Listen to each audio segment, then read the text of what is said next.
Good morning, everyone. Hope you all are doing fine. I am Fatima Makrani, Product Head of Monami, and I welcome you all to join today's discussion of Financial Wellness Decoded.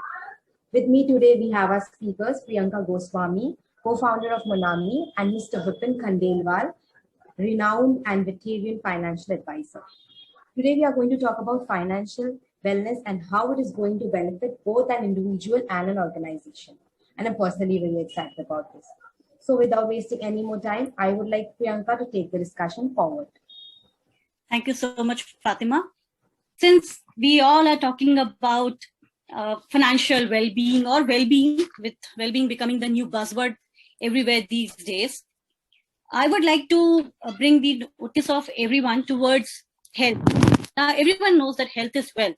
With good health, we can earn wealth.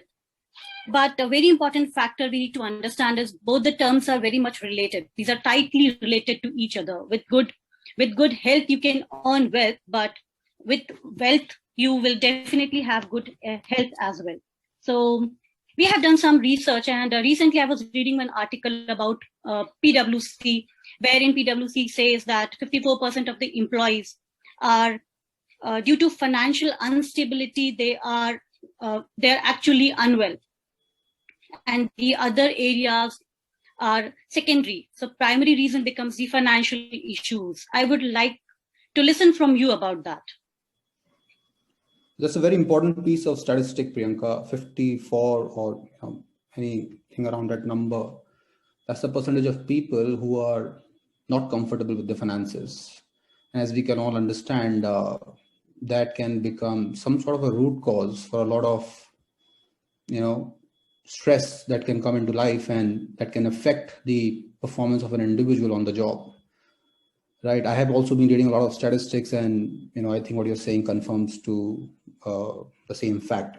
The interesting part is, the whole aspect of financial well-being and wellness has come into spotlight only during the last year, the whole COVID-19 phase. But I think we need to acknowledge that it just come into spotlight. It was already there, right? And I've been personally dealing with a lot of people, working with a lot of people. I shall narrate to you a small story of one of my clients without taking actual names, which should bring into perspective as to what aspects of financial wellness or overall well-being organizations are taking care of or not taking care of, and where the gaps are. So, a working couple, let's call them Ajay and Shalini, settled into jobs, were married for a few years. They have a daughter already, and there's a second daughter which has come, now 6 months old. Both work for big tech companies. Now, for strange reasons, Shalini is detected with breast cancer, right? 6-month-old daughter, elder daughter, who's not so old. I think it was 3 years, and this sort of emergency fell upon them, and you can imagine, where the whole thing starts building up.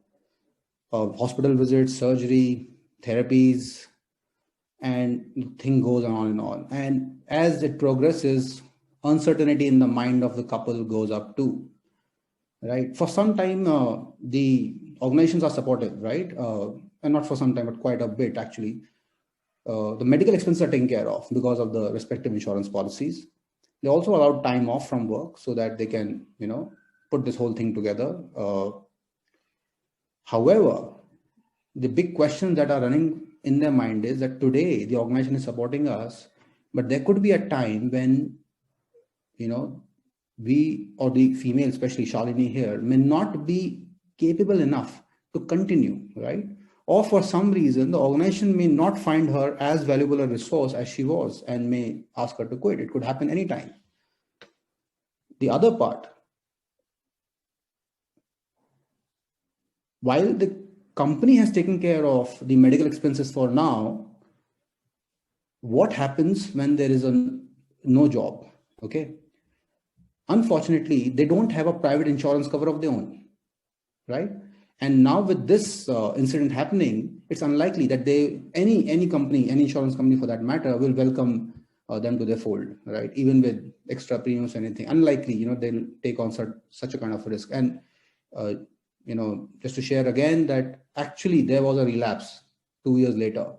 A second strain of cancer emerged with Shalini, right? Now, all this is going on, and Ajay here is in pre-sales. You can imagine the hectic hours of work involved and the time zones that they have to serve, based on the kind of work they're doing.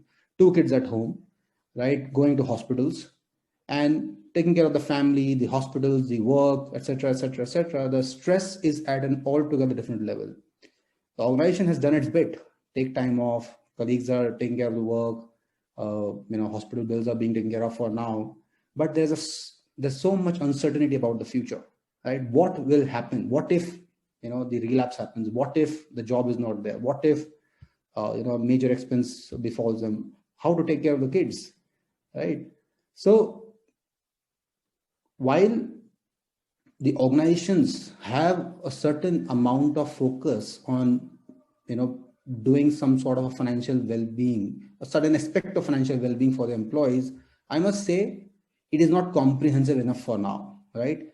And if you were to replay the whole narrative that I have shared, you would realize that there are a lot of gaps here, not from just a financial wellness point of view, but an overall emotional well-being point of view, a personal well-being point of view. So that's where it is, right?